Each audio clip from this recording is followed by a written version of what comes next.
Hello everyone, welcome to round number 2 of Grand Prix Montreal 2017 with me, your host Rich Hagan, and him, Paul Cheon.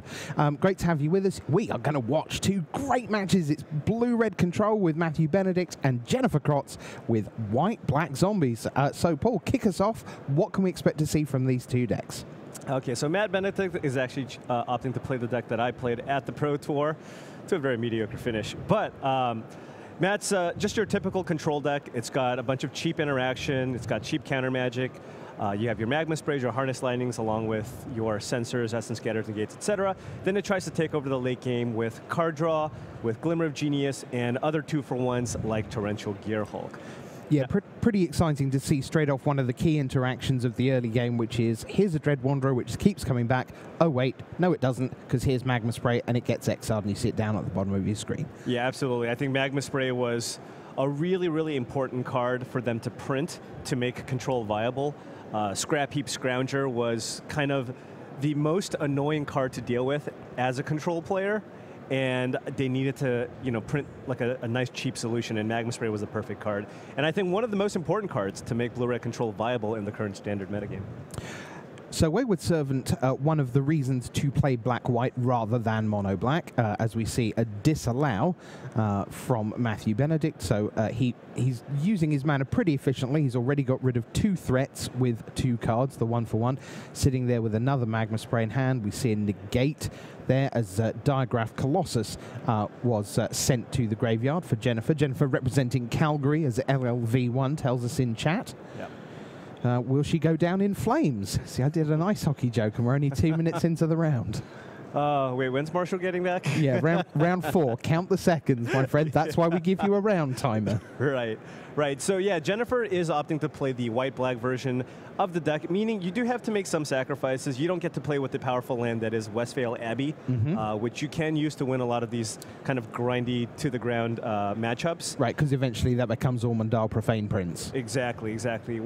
But she does get cards like Binding Mummy and Wayward Servant, which are quite good in the mirror. I've had Binding Mummy with cards like the Crypt Breaker be able to tap down my Ulamog, for example, at instant speed. Wow. So you have that interaction available to you, and you also get access to basically one of the most powerful cards in Standard, which is Gideon out of the sideboard. I think that's a huge thing, a big deal out of the white-black deck, where in the mono-black deck, all you can really sideboard are kind of more zombies and hand disruption. You don't get access to a powerful planeswalker like Gideon. Liliana, not quite on the same level. Okay, something bad just happened there if you're a fan of Blue-Red Control. Matthew Benedict, I say forgot, by which I mean he didn't have a 4th land. Now, he does still get to negate Liliana's Mastery, but he is really constricted on mana, and we would like that to be a land if we're fans of Blue-Red Control.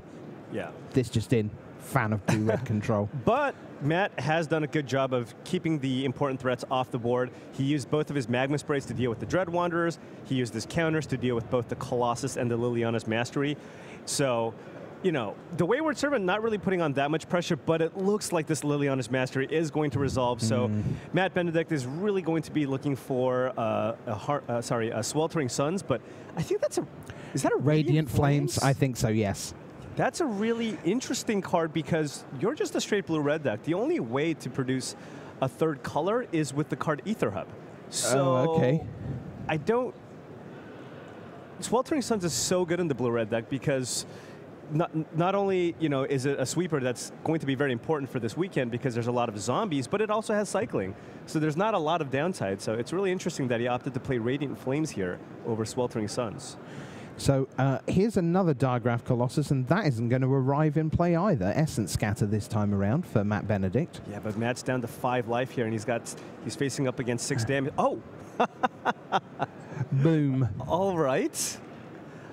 I mean, weep. So for me, just as somebody who tested a lot of Blue-Red Control for the Pro Tour, that Radiant Flames has to just be like Sweltering Suns number 5.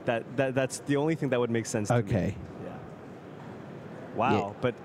But he found that Sweltering Suns just in time, and he's hitting some lands. Right, and Jennifer with 2 cards left past the turn. Here's Glimmer of Genius, which is just one of my favorite cards in terms of the marriage of flavor and what it does. It's not overpowered, but you still feel great when you get to do it. Absolutely. And it looked like Matt opted for a main phase Glimmer here to try to hit his land drops because he does have a Torrential Gearhulk in his hand. It is a little bit risky, though. He did have a play. He did have a commit to memory in his hand for whatever spell that Jennifer might have played. So I think I would have possibly leaned towards just holding off, because if Jennifer plays another Liliana's Mastery, he's going to be in a lot of trouble. Or it looks like a Dark Salvation for 4? 1, 2, 3. So yeah. She tapped out, but I don't think she had to. So, Benedict, what are you going to do? Yeah, again, he's holding that Radiant Flames, but it's not going to clear the board. He does have access to the Torrential Gearhulk, and I believe is there a Harness Lightning in the graveyard? Yes, because he Harness Lightning the Wayward Servant earlier in the game. Okay, so because he used the Harness Lightning, he can use the Gearhulk to use the Harness Lightning on a zombie. If Jennifer opts to attack with everything, Matt will go down to 2, but he will be... Oh, another Liliana's Mastery. Oh, so this actually makes things incredibly awkward for Matt. Because he's got, he can still do it. He'll go to 1, right? She attacks with everything. No, that's just done. He just conceded. All right. So yeah, Matt was in a tough spot there because Jennifer, if the Liliana's Mastery resolves, Jennifer just now has 5 4/4 zombies on the battlefield.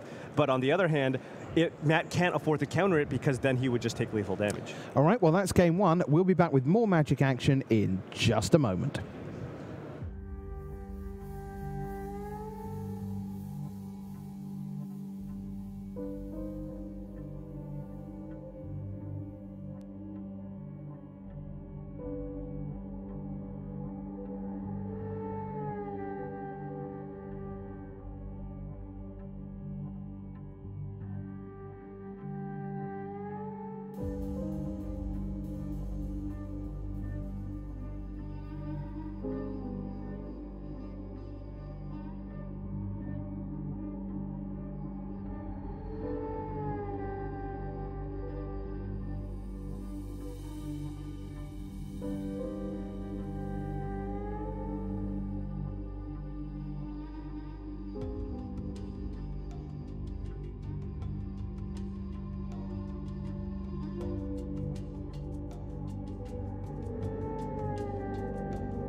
Welcome back. As threatened, it's more Magic time. So, Paul, everyone in the chat trying to work through the last couple of plays of that game and going, well, he could have Gear Hulked out. That gets to block 1. Harness Lightning then kills another. And yes, that would have worked. But we're going to head across town to another blue-red control in the form of Bryn Drummond, who is currently on 18 life against Chris Botelho, the Cat Pact originator once upon a time. When is he going to live that one down? Well, yeah. He needs to top 8 with a different deck. Right. Yeah. So he's playing 4-color Marvel. Both these players won their first match. So you've got Woodweaver's Puzzle Knot. You've got an Aetherworks Marvel. You've got a Rogue Refiner sitting there for Chris Botelho. And you have actually most of what a blue-red control deck wants in play, which is land, and cards in hand. Right, but as a blue-red player, there is something on the battlefield that Bryn really doesn't want to see in play, which is it the Woodweaver's Puzzle Knot? Well, you know, it gives you 6 energy. That's a lot of energy, right? So it gives you a lot is it? It is not. Is it the Rogue Refiner? That's annoying. That's annoying. But It might be the card that's right in the middle. Okay. The Aetherworks Marvel that is on the battlefield. Blue-red control, once a Marvel has resolved, has a lot of difficulty dealing with it. Generally, these blue-red decks are playing maybe 1 to 2 copies of Commit to Memory. So yeah, again, if it stays on the battlefield, like the win percentage just goes way down. And if he's running Radiant Flames, that's not going to help. That's probably not going to help. Okay. So anyway, there is a Torrential Gear Hulk. Fat Caster Mage, as someone described it. Yeah, yeah. Oh, it looks like there is a Commit to Memory, though. This is kind of an interesting and tricky situation, though. So one thing I would have considered on Bryn's side, I don't know if Chris would have sacked the Puzzle Knot, but I think I would have just taken the 3 damage, wait for Chris to crack the Woodweaver's Puzzle Knot. All the energy triggers goes on the stack. Chris is currently at 5 energy. Then Bryn could have responded by casting Gear Hulk and casting Commit on the Marvel to prevent a spin, if you will. Uh-huh. Yeah. But it looks like Chris is responding and will get 1 activation out of the Aetherworks Marvel. Right, because the Puzzle Knot hits the bin, up goes the energy, and now we're into Marvel Land. So Here 6 cards. A 1, 2. I don't see an Eldrazi yet. No. Wait, Land, Rogue Refiner with the last 3. There's a Puzzle Knot. Is that a Glint Sleeve Siphoner? I think so. Yeah, so Rogue Refiner is going to be... 4-color Marvel Black-Green Energy deck. Yeah. Yeah, so it looks like Rogue Refiner is the best that he can do there. Right. Okay, so yeah, Bryn turning it around. He's looking okay now, as Chris didn't find another. Like, one of the cards Chris really wanted to find there was something like a second copy of the Marvel, just so that it would stick, and Bryn would have a lot of difficulty dealing with a Marvel on the battlefield. Did Bryn? Oh, okay. Maybe Bryn already took the 3 damage from the Rogue Refiner. Maybe this was end of turn. Okay, that makes a lot more sense. Okay. So another land for Bryn, who was, thankfully for some people in chat, un-OCD'd them. He had 1 land pointing the other way. Yes, thanks for that, right. Bryn. You've made a lot of people calm down. Yeah. And, yeah, I mean, this is a classic matchup, and this is a matchup that we tested extensively for again, the PT. And I think game 1, it's pretty firmly in Blue-Red Control's favor because the Marvel deck, you know, they're trying to be a bit more linear. They're playing cards like Woodweaver's Puzzle Knot, which is not quite as good against control decks. But after sideboard, the kind of advantage goes far into the 4-color Marvels deck because it gets the board in a lot of action with a lot of counter magic to protect your threats.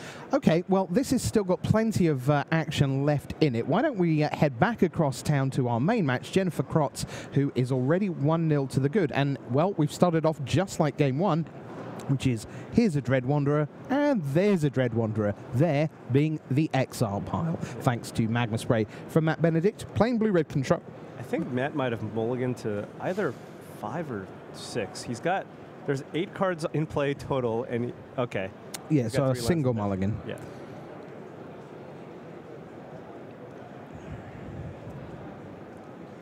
So interesting to see. I do see 2 copies of Gideon there, peeking out at the bottom. So welcome back to Limited. Here's Lord of the Accursed, except no, apparently that's a key card in Standard right now. It's great in both formats. Yeah, absolutely. So. Harness Lightning quickly deals with it. It's a proper threat. All the zombies get +1/+1, and we saw how important that was to Jennifer in game 1, making the zombies not just their regular 2/2, but 3/3 and eventually 4/4. Yeah. Okay. Diagraph Colossus meets a no. This is disallow. Again, very similar pattern to game number 1, but Jennifer has another play, and it's Crypt Breaker. Yeah, and I like the way Jennifer is sequencing her spells. Gideon is the most important threat to resolve in the matchup, so Jennifer opting to play out all the other threats first before trying to run out the Gideon here. Because that's what she wants to stick. Absolutely. Okay. And just to confirm, just using that term sequencing, you just literally mean the order in which she is playing her spells, right? Exactly. Okay. Here's Negate. Yeah. Worth bearing in mind that Shambling Vent, that could become relevant at some point down the line. Here's Crypt Breaker, nipping in for a cheeky one. And she might just play the other Crypt Breaker here, yeah, because this means that any zombie that Jennifer draws and plays, she can start to get ahead by drawing cards. Because, again, Matt's done a good job of keeping threats off the board with counter magic and removal, but he has yet to cast his any Glimmer of Geniuses or even Hieroglyphic Illuminations if he has them. Yeah, so all those 4 spells that you see at the top of the screen, they were all 1-for-1s. Right. Yeah, if you're just 1-for-1ing, oftentimes what happens in the blue-red deck, if you don't draw the Glimmers, is you run out of gas, because the blue-red control decks play 26 lands, so very, very frequently you flood out. So it is really, really important to draw those cards, and again, Matt might run out of counters. Big moment, Gideon attempted, but disallow, no. Yeah. So back we go to Benedict. Yeah, he's holding a counterspell, but again, I mean, those Crypt Breakers can take over the game. And Jennifer does have a somewhat interesting decision to make. If she draws a zombie, does she want to play it? And then start generating the card advantage? Or does she want to just start discarding cards with the Crypt Breaker because Matt might have a counterspell? Right. Well, she's got 2 cards in hand. The 1 card in hand for Benedict, we know, is a counterspell. Yeah. Looks like she is planning to make a zombie, and yeah, I believe her hand is Land Anguished Unmaking. So okay. Yeah, she's in a pretty good spot, and she has the 2 Crypt Breakers, so a single removal spell doesn't do it. Matt really wanted to draw. Actually, Radiant Flames would have been fine here, or Sweltering Suns to get rid of both of the zombies. And that's one thing that I expect a lot in this tournament. I think a lot of people are going to be prepared for zombies after, of course, Jerry Thompson won the Pro Tour with the deck. There's going to be a lot more sweepers. You're going to see a lot more Sweltering Suns, and if you see various flavors of Team or Marvel, I expect lots of Chandras, along with, again, Sweltering Suns in main decks and sideboards. And are they going to be enough, do you think, as here comes Lord of the Accursed? So obviously that's too big a pump to be allowed, so says no from Matt Benedict. But that's still... Yeah, and I think it will. I think it... Okay. I think the sweep... The thing is with the zombie deck, you just have to keep amassing a threat. That's how you get people. You go wide, you make this big army of creatures, and you know, 1 Radiant Flames or Sweltering Suns just buys you so much time. So Matt Benedict, maybe a Torrential Gearhulk would have been nice there. An island, not the same thing. He just passes, at least representing some kind of burn spell or a counter spell. Right, and I believe Jennifer opted to draw a card there, which is something that I like, because you want to just keep getting ahead on threats, maybe try to find another Gideon, resolve a threat like that, or some kind of hand disruption spell. There's a question in chat for you, Paul, from Soda Road Soda. Why do people prefer Blue-Red Control over Blue-Red Emerge, which has access to Kozilek's Return? Well, they're 2 completely different decks. The Blue-Red Emerge deck isn't really a control deck whatsoever. It's basically just, it's kind of slower, and it's just looking to, again, put a bunch of cards in the graveyard, like Advanced Stitchwing or Stitchwing Scob, and then you put them into play, and then you emerge out your Elder Deep Fiends with Kozilek's Return. It's just a totally different deck. The Blue-Red control deck, again, it's just your classic control deck in cheap interaction, counters, a late game win condition, and card draw, whereas the Emerge deck is more of a kind of a, just a kind of a grindy, like slow creature deck. Matthew Benedict's choices are play an island or don't play an island, watch himself be almost dead. Yeah. I believe those are the sum total of his options. He correctly touched a couple of mana there just to, oh, shall I harness lightning something now?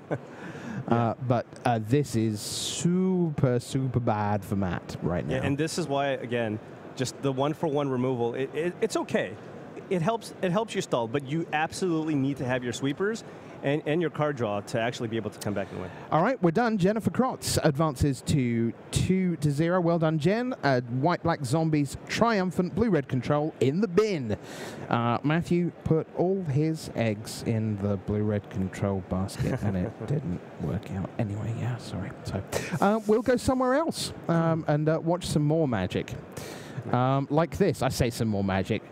Well, it took all that time But exactly what you said, Paul, the blue-red control was well favoured in game number 1, and Bryn Drummond does indeed lead Chris Botelho by 1-0. So I imagine we've got some deck lists over there, and we can take a look at what they've got and what they might be doing. Botelho got some real old school deck lists here. Bryn Drummond. Let's see if I can make any sense of this handwriting. 3 Dispel, 3 Dynavolt Tower. I love that card. 3 Thing in the Ice, 2 Summary Dismissal, 2 Incendiary Flow, a Negate, and a Jace Unraveler of Secrets. Okay, so what do we make of that? One card Bryn doesn't have, which I found to be one of the absolute best cards against the Marvel deck, is Dragon Master Outcast. And he does not have that. So I would guess that he's definitely bringing the Summary Dismissals. It looks like Chris Botelho is also playing World Breaker. I think we kind of got a shot of that right before we switched to the other deck, which is a nice way to be able to, again, exile the World Breaker and the cast trigger. He might bring in some number of Dispels, because often the Marvel decks usually board up to 4 Negates and possibly more Dispels as well. I would be more inclined to bring in Dispel if they're playing a version of Marvel that also plays Glimmer of Genius, because again, that's just more instants that you can counter. I could also see Bryn possibly bringing in Dynavolt Tower, just as a way to keep the mid-range creatures off the board, because that's kind of the game plan for the Marvel deck early on. Right. The thing is, you just try to play this kind of mid-range grindy deck with, Whirl of Virtuosos and Rogue Refiners and Tireless Trackers, and then at some point in the game, you sneak a Marvel in and then you just win. Right. So I imagine, some number of towers could be reasonable there. Yeah, because killing off a Rogue Refiner, there's so much value in a Rogue Refiner that we kind of forget that it's a 3 power beta in a board state that frequently has no possibility of blocking. It is just 3 a turn, 3 a turn, 3 a turn. So getting rid of one of those with a Dynavolt Tower activation would be pretty nice. And just the fact that you have this one threat that will deal with all of those creatures, right? The problem is, your opponent plays a Rogue Refiner, you look at the removal spell in your hand, and you're like, okay, well, I'm going to kill it, but I'm down a card. Right, because the Rogue Refiners replaced itself, and your opponent just plays 2 or 3 Rogue Refiners, and then you just die. I've had that happen with a slightly less powerful card in Thraben Inspector. Even at the P team, my opponent just went turn 1 Thraben Inspector, turn 2 Thraben Inspector, and I was just like, oh, can't win, because I'm using my removal spells to deal with this 1 mana 1/2. Yeah, and it's the same thing here. Again, if you're using your removal spells to kill Rogue Refiner, you're still down a card. Right. So let's look at Chris Botelho's sideboard. There's 1 Demon of Dark Schemes, is there indeed? A Dispel, 2 Dispossess, 3 Negate, 4 Sheffet Monitor. That's an interesting one. 2 Void Winnower, and 2 Yeheni's Expertise. All right, so out of Chris's sideboard, I definitely expect the 3 copies of Negate to come in along with the Dispel. He could consider boarding in Dispossess, naming Torrential Gearhulk.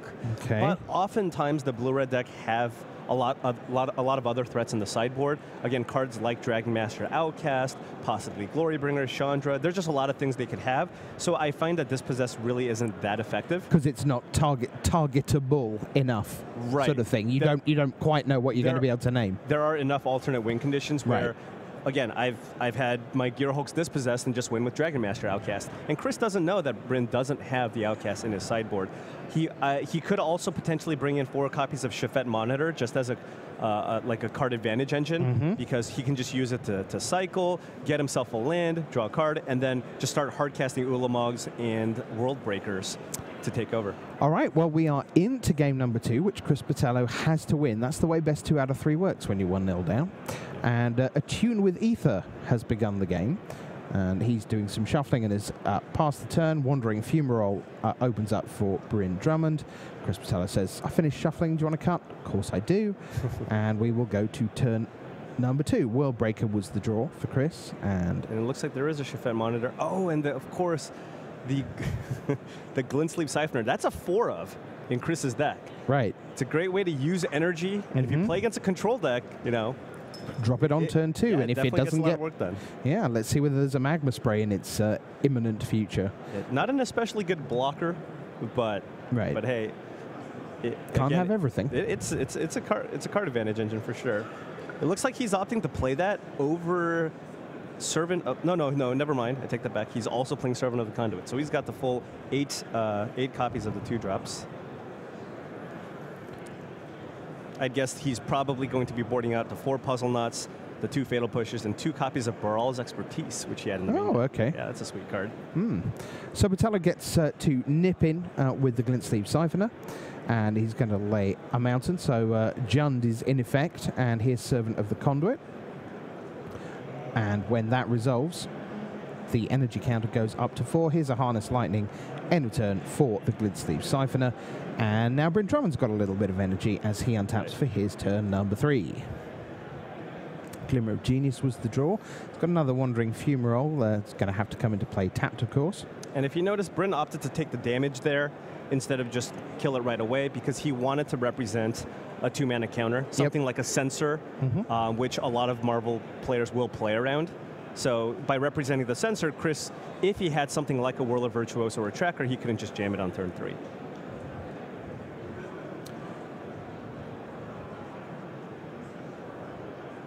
Another Harness Lightning, this time for the Servant of the Conduit. Counter goes up. Yeah, and Bryn's got to be feeling pretty good. No threats on the board.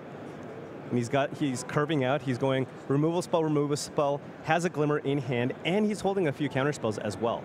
But Chris has a nice one. He's got a Shafet Monitor that he's going to be cycling. So end of turn, cycle this. Oh, that's so lovely. Look at that delay. He's just like, what? Are we drafting again? Yeah. Round 1 of the PT. Oh, yeah. In fact, pretty much the whole board state on the left-hand side is like round 1 of the PT. Yeah. It's like just 3 colors. I'm going to go and get my 4th off my splashed Shafet Monitor or whatever. I'm going to make sure just Chris doesn't have like a new perspectives in his sideboard. Just maybe he's sideboarded into like a combo deck or something. Well, I wouldn't put it. There's not much I'd put past him. His range is quite wide, oh, it's absolutely. fair to say. Yeah. So he has drawn an Aetherworks Marvel. Yeah, and it looks like he did, in fact, board into Dispossess here. It is a decent card to actually kind of bait a counter with as well. Okay. So Chris here opting to main phase cycle the Shafet Monitor, looking for a land. If he actually just draws a land off the cycle, he can play that as well to, you know, maybe cast like a Dispossess here. And is that what? Okay, we're definitely playing limited. That's Grasping Dunes, yeah. In his 4-color Marvel deck. He's playing one Grasping Dunes. That's really interesting. I'm trying to figure out like how many X1s there are in the format that you really need to deal with to warrant playing the Grasping Dunes. Maybe the dealers were sold out of mountains. Maybe, because it's not free. It is definitely not free.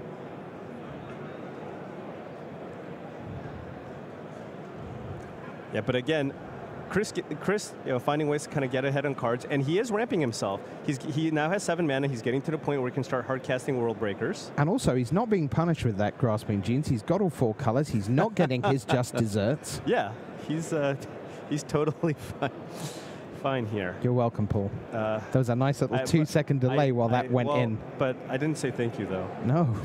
No, but you are still welcome. Okay, fair.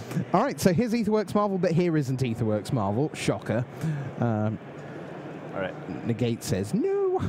And here's Glint Sleeve Siphoner. Is this going to get countered? Yeah. I love the politeness of players who offer up their spell. It's like, is this okay? Yeah. It's not just politeness, it's also that they know what's going on. But I do just love that kind of, may I? Right. Which is a control player gladdens my heart, that they understand that what happens in the game is all about what I want to occur or not. Yeah, and I think Bryn does want to counter here. He wants to use his mana. He's got a couple of glimmers in his hand, so he wants to be spending his mana in the next few turns casting those cards. And at this point, he's really hoping that Chris isn't just like takes a turn off and just doesn't fire off a threat. But right. We all know that's not going to happen. It looks like he does have a World Breaker. And here goes again for Marvel, and so... Yeah, you got to counter this. Well, yes. Yeah. It's just, does he have multiple choices? It looks like that's a summary dismissal. I think he's out of counters, but now I think Chris is going to try to fire off the Dispossess here. He is. Oh, wow. Okay. All right. So this is going to name Torrential Gearhulk, and Bryn's hand, a lot of card draws, no counters. So now Chris has got to be feeling pretty safe here, and he can just, again, go for the Aetherworks Marvel next turn, or even just try to resolve a World Breaker. Yeah, I mean, long term, that hand that's sitting on the table is really good. It's like 2 Glimmer of Genius and a pull from Tomorrow. Dear God, there's card advantage there. But away go all the Gear Hulks. Yeah. Oh, and it looks like Bryn actually did opt to bring in the Thing in the Ice. That's not something that I've done, but again, I had Dragon Master Outcast in my sideboard as well, because a lot of the creatures that the Marvel deck will play, you don't really want to bounce once Thing in the Ice flips, because they're just all value creatures. But at the same time, it is a win condition. Oh, and by the way, I think I finally figured out why the Grasping Dunes is there. With the plan of boarding in the Shafet Monitor, it allows Chris to have a colorless land to fetch with the Monitor, which he can then use to recur World Breaker, which he's playing in the main deck. Aha. We solved it. And let's be clear, ladies and gentlemen, by we is Paul Cheon. Credit where credit's due. That's very neat. Good effort. I try. Although the question is the Grasping Dunes better or worse than something like the name escapes Make me. a zombie the filter your mana in your 4-color deck. Painted Bluffs. Okay. Right, but Bryn out of the Gear Hulks now, but again, he has a lot of card draw, so he can just find a different threat. 7 World Breaker. I imagine that's going to look to eat a Wandering Fumarole.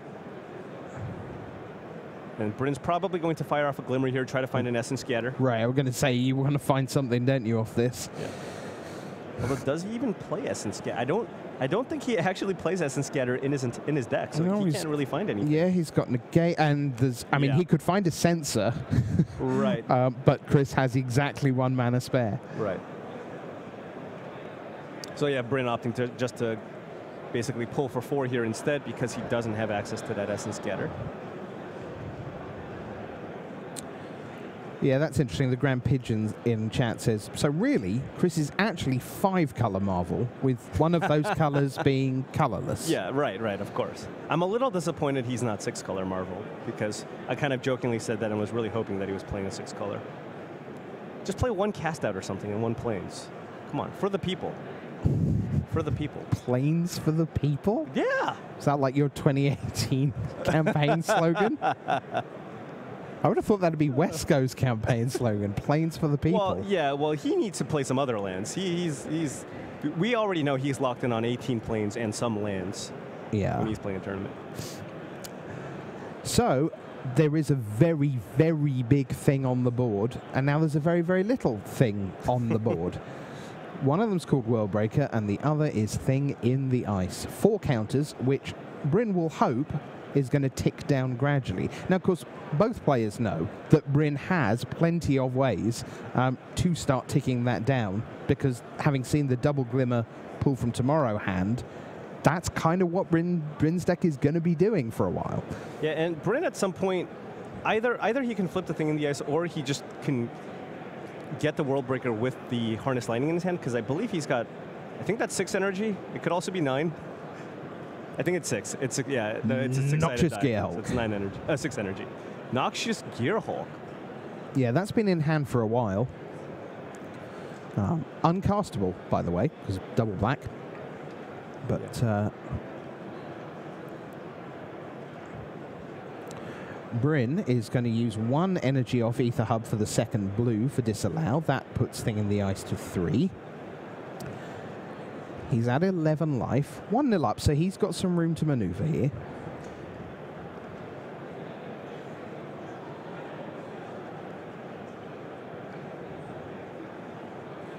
And if you notice in this game, Bryn is having a little more difficulty because after sideboard, the Marvel deck just has access to so many more threats. And again, you have just 0 dead cards. And again, being able to protect your threats and just not draw basically Woodweaver's Puzzle Knots, which do absolutely nothing, is just absolutely huge for the Marvel deck. So good morning to Oliver Tew, the Rookie of the Year. Wait, why is he here? And he's saying, how come they're only in round 2? Well, they have these weird things called time zones around the world. And right now it's like 11 o'clock in the morning. And because we didn't start at 6 in the morning, it's round 2. It's like math and everything. Well, he's in his first year of college, so he's still kind of learning on the math thing. So, you know, once he finishes Math 101, maybe. Yeah, because right. they cover that in Math 102. I believe so. Okay. It's okay, Oliver. We got you. Totally math. Oh, so good. What I like, Oliver, is that we're developing this chat-only relationship where I'm in the booth, you're in the chat, and I get to ruthlessly destroy you when you say something. It's really awesome. I feel this relationship's going great. Yeah. Chris getting a lot of mileage out of those Shafet monitors. That's the third one he cycled. He's now at 10 mana, so if he just top decks one of his Ulamogs, he's at the point where he can just hardcast him. Looks like he's only on 2 copies in the main deck. Bryn opted to get the World Breaker off the board, but just going to come back next turn. Rogue Refiner. I imagine that's likely going to resolve. It is. Bryn's got the Thing in the Ice already on the board to block. And the last card in hand for Chris Botelho is a Whirl of Virtuoso. And things are starting to really stabilize for Bryn Drummond. They got rid of the four torrential Gear Hulks, but that was not sufficient by the looks of things. Right, right. Yeah, the Rogue Refiner not doing a whole lot, and Bryn just has to fight through basically that World Breaker, which is still kind of problematic, but he does have a Void Shatter in his hand. And it looks like he's just... Yeah, he's playing 3 Void Shatters and 2 Disallows. And that was kind of an interesting split that I was kind of looking forward to see this weekend. Okay. That kind of split on Disallows and Void Shatters. Now, Void Shatter is a nice counter, because 95% of the time they do the same thing. Okay. But Zombies just won the Pro Tour, right? Mm-hmm. And they're going to be playing cards like Scrap Heap Scrounger, Dread Wanderer, cards that are really annoying if you don't draw your Magma Sprays. So I kind of expected more people to play Void Shatter. I was just wondering what kind of the split would have been. And it looks like Bryn is opting for more Void Shatters than Disallows. It's World Breaker time. All right, 4, 7, 10 mana. There's an Ulamog off the top. Okay. All right. Now, by my reckoning, that costs all of the land. All of the lands. See, so Chris at least doesn't have to worry about getting blown up by a Torrential Gearhulk here. This is a very interesting attack, as if he wanted to play World Breaker, he could have gotten rid of the Thing in the Ice and a land. So he... Oh, right, but he's got a Grasping Dunes. But Bryn can just flip this by just casting a spell. So I'm not sure if this is ideal, because this is just going to be a 6/7 Awoken Horror. Uh-huh. But at least I guess Chris just wants to draw more cards. And also, Bryn's used up a bunch of mana if Chris has got more things to do. Right, but Bryn still has access to the 3 mana for any hard counter that he could have drawn. Sure. So it's very likely Chris is just going to try to fire off a World Breaker here. He can... Oh, okay.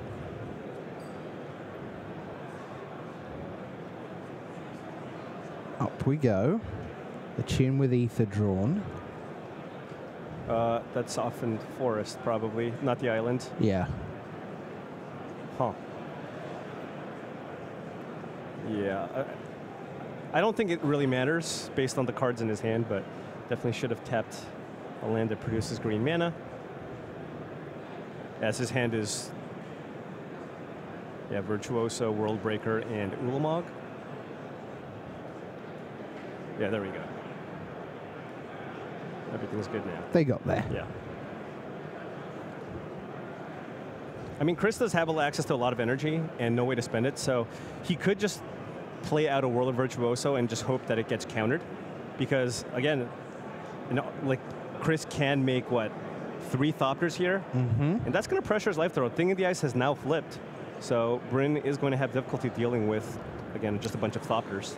So I want to ask you a little bit about the blue-red control deck, not just Bryn Drummond's, but players who are playing blue-red control this weekend, as the clock ticks down towards 10 minutes in the round. Now, there's a good chance that Bryn Drummond's going to win this match 2-0. But let's just imagine that 5 minutes from now, Chris Botelho makes it 1-1. How many matches are blue-red control players going to end up not winning by running out of time? So that's the one thing that kind of surprised me with the blue-red deck. It can, once the deck kind of turns the corner, it deals with a bunch of the threats, and then starts playing Torrential Gearhulk, it can end the game very quickly. You just, again, the Torrential Gearhulk is just a 4-turn clock once you get rid, get all the threats off the board. Yep. So I find that you can finish games. It is a little trickier when you play, for example, the Mirror, where game 1 is kind of silly, where it's basically just kind of a game of draw go, hit all your land drops, cash your glimmers, and but again, even though game 1 is super long, post-board games tend to go quicker because of cards like Dragon Master Outcast and in the ice, kind of putting more pressure on the opponent. Got you. So I think the summary of that for everyone at home was that you're probably not going to see that many blue-red control players missing out by running out of time. Right, but you still have to play quickly. Again, the goal of your deck is to kind of make the game go long, cast Pull from Eternity, Pull from Tomorrows, and Torrential Gearhulks. So you still need to speed up. And right now at this point, Bryn's pretty satisfied with the board state. So yeah, this is kind of the point where I just try to play fast. It's like, okay, you only have 3 cards in hand. There's only so many things you can do. Just play your threat. I'm going to counter it, and I'm going to try to get you with this thing in the ice. So here is a big threat. It's a World Breaker. Bryn with a 2, 4, 6, 8, 9, 8 mana.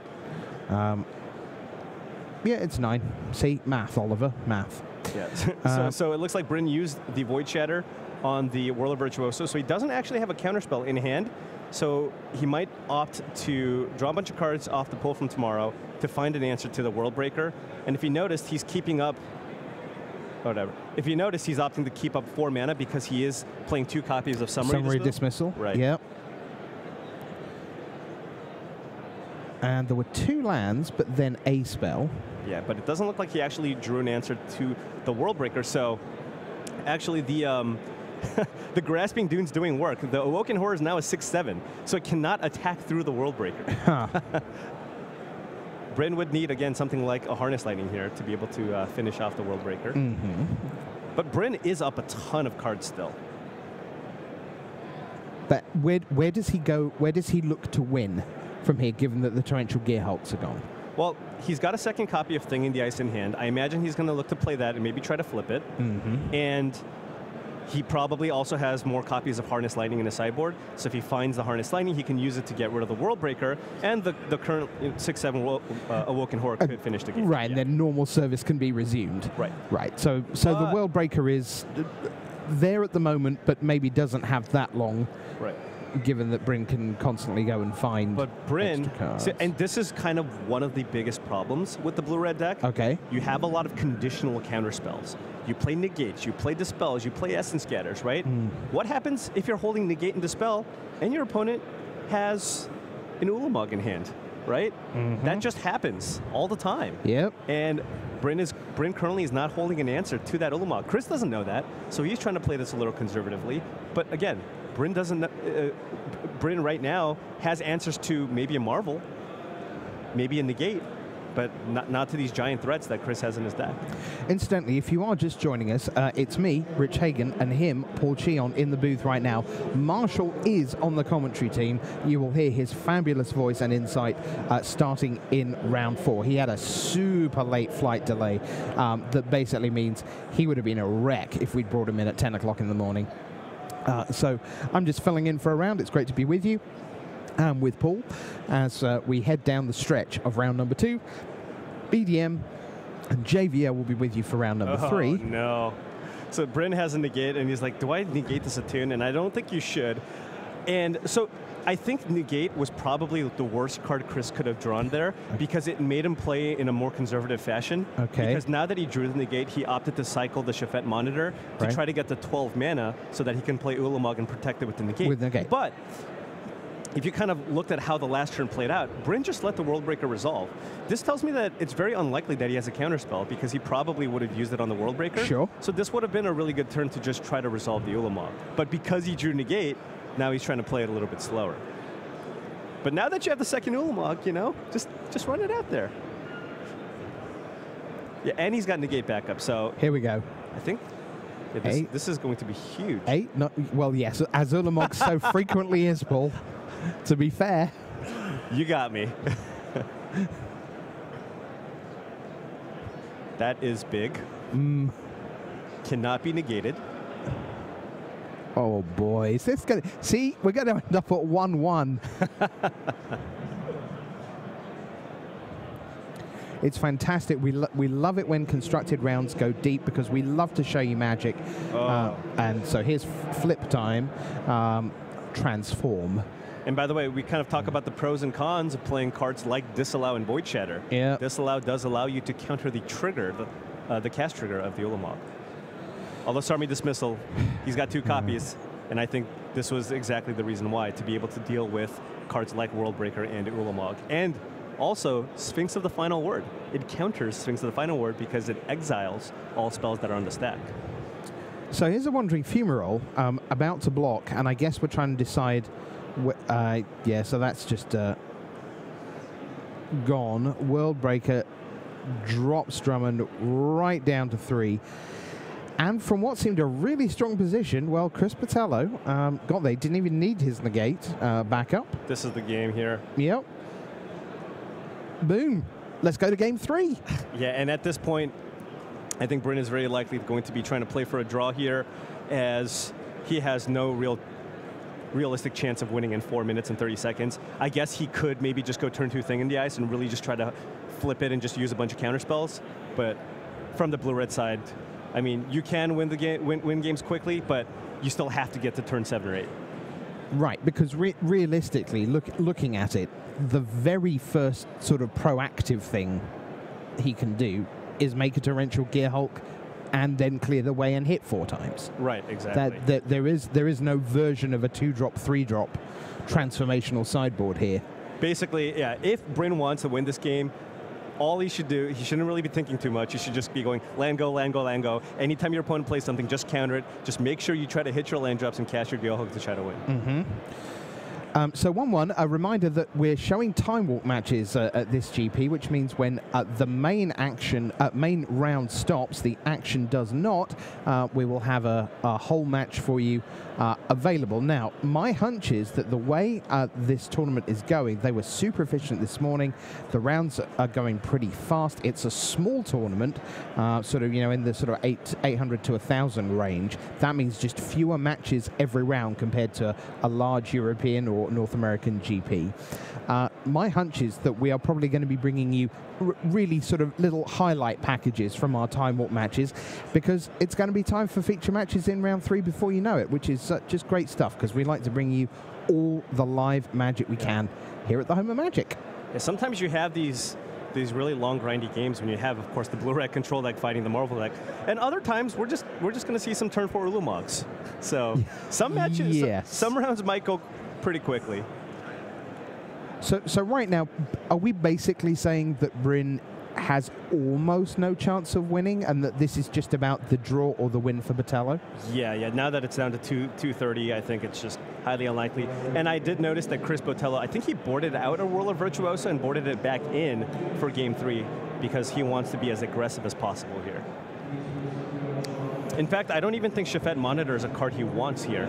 I think he just wants to either just like play out his threats as quickly as possible, maybe even board in the Puzzle Nuts to just have energy in play for his Marvel, because oftentimes the Marvel decks board out Puzzle Nut because it doesn't do anything in the matchup, but he might just, one of his main win conditions might be like a quick Marvel activation, which you take out a lot of energy sources from.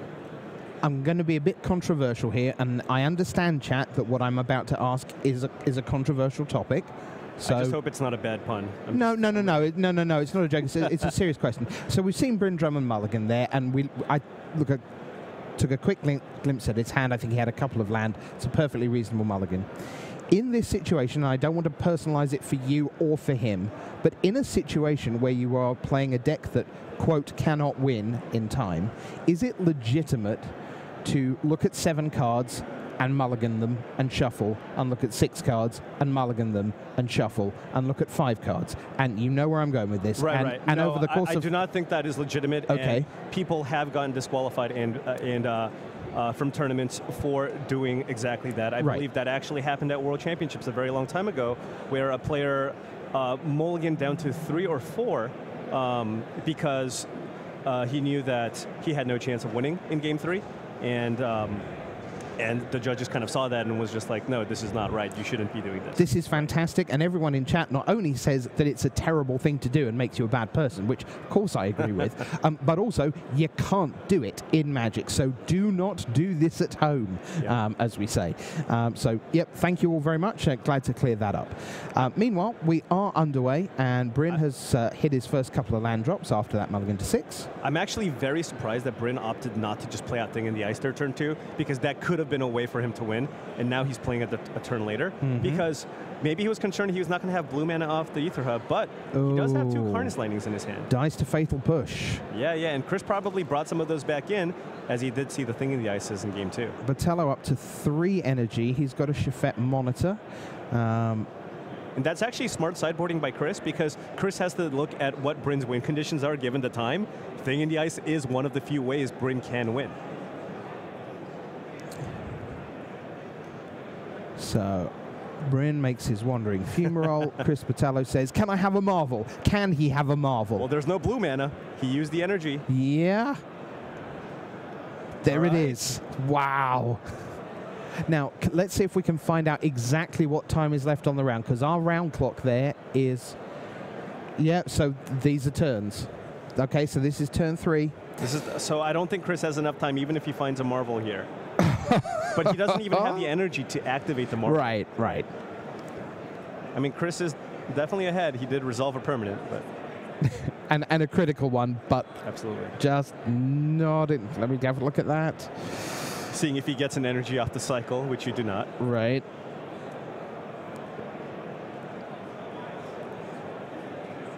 So it looks like we are heading for a 1-1 draw in the blue-red control against 4-color Marvel. I think the last time we covered Chris, it also ended in a draw. Wow. And he was also on a 4 or 5-color Marvel deck.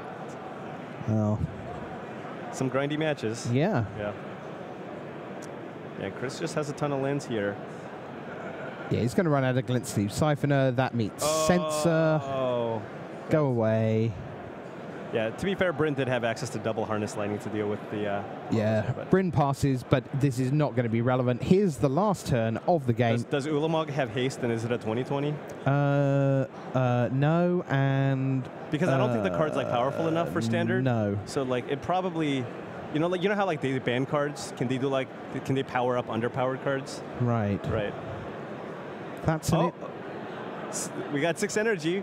Maybe we'll get a Marvel activation.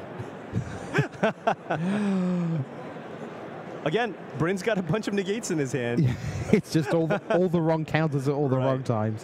1, 2, 3. There's another Aetherworks Marvel there. A couple of lands, a negate. No Ulamog. It's okay. That's a 6/5. Yeah, that doesn't have haste and plus 14, plus 14. All right, it's 1-1 in Chris Botelho against Bryn Drummond. That was a belter. So we will bring you some Time Warp magic in a little bit, but first, these messages.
Hello, everyone. Welcome back to the booth.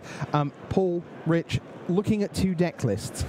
So 2 different approaches, Paul, for the match we're about to see a little bit of. One of them features every rare in someone's trade binder, and then the other one is, well, it was all the like other cards in the trade binder. Yeah, it's okay. So let's get to the match. There's no way we're going to show you the whole of this because it went on forever. There's a chance we're going to show you 1 or 2 of these players again later in the day.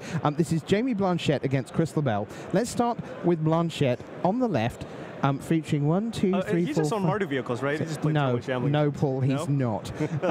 He has 9 one-offs, 9 one-offs in the deck that are Fumigate, Goblin Dart Dwellers, Glorybringer, Dark Intimations, Kalitas Trader of Get, Confiscation Coup, Forsake the Worldly, Flaying Tendrils, and Ruinous Path. That's the one-ofs, and he has only 2 4-ofs in his main deck.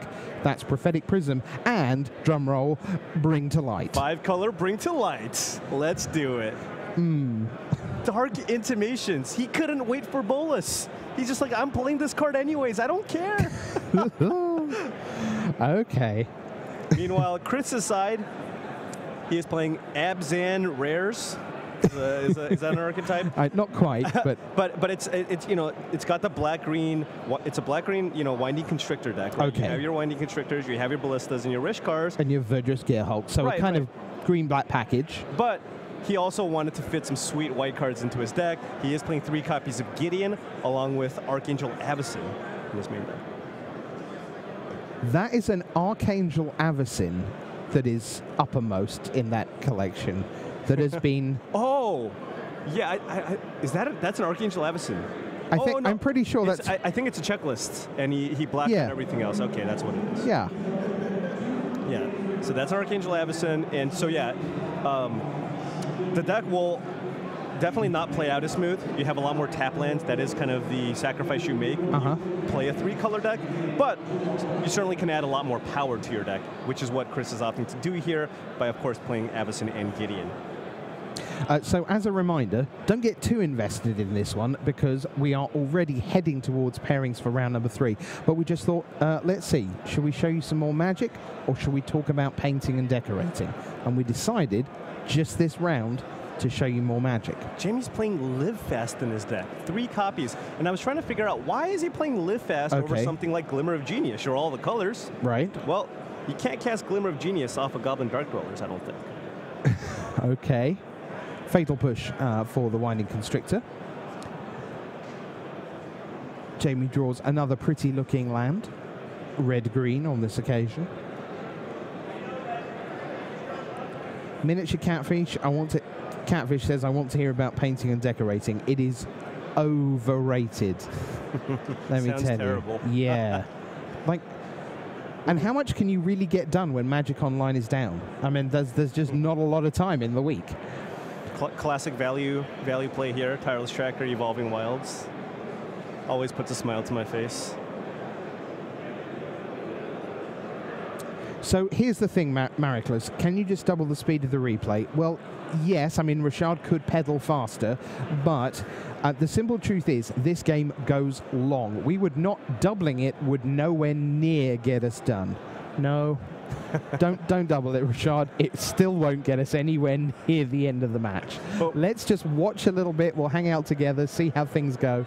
And at some point, someone might tell me who eventually wins the match, and we can share that with you. Look, genuinely, it's nice to get a very different deck on screen. 5-color Fade to Light is obviously, that makes the category of a very different deck. Oh, yeah. So there's a ton of removal here, a bunch of sweepers. So I think he kind of wants to play against like zombies. I think that's kind of what he was aiming to beat. Triple Sweltering Suns, Flaying Tendrils, 3 Fatal Pushes, Disintegration, Ruinous Path, and Dynavolt Tower. So lots and lots of removal. Just to confirm, I can tell you that all the results are in from round number 2, and I can see a parade of judges heading out towards pairings boards, which means, best guess, we're 5 minutes tops away from the next round. So just a few more turns here to give you a little flavour of what's been going on in the world of Jamie Blanchette and also Chris Labelle, who both won their opening rounds. Not a lot of answers to Gideon in the main deck. There is one copy of Ruinous Path, and he also has a Glory Bringer, which you could cast to get the Gideon. Oh, that's a Ruinous Path in your hand. That's why you play one. Yep. Two land as well. I mean, he's got all of the lands. 1 mana short of Awakening the Ruinous Path. Ruinous Path also kind of an interesting card. You now have access to another way to kind of deal with planeswalkers. And, you know, not with zombies being a thing, you might want to be playing, is it Never to Return? Never to Return. You might want to play that instead because you can exile Scrap Heap Scroungers and Dread Wanderers. This is kind of astonishing that Jamie is still in this game, because this is a game that features 8 land and 4 spells so far for him. He must have been chaining some of these Brinktolites together.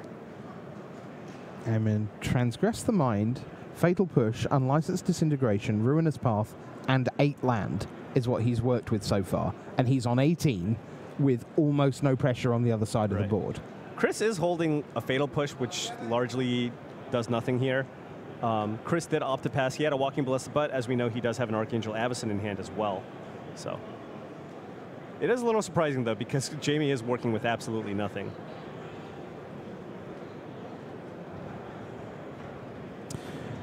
People saying in chat you can't cast Never to Return with Goblin Dark Dwellers or Bring to Light. CMC is 7.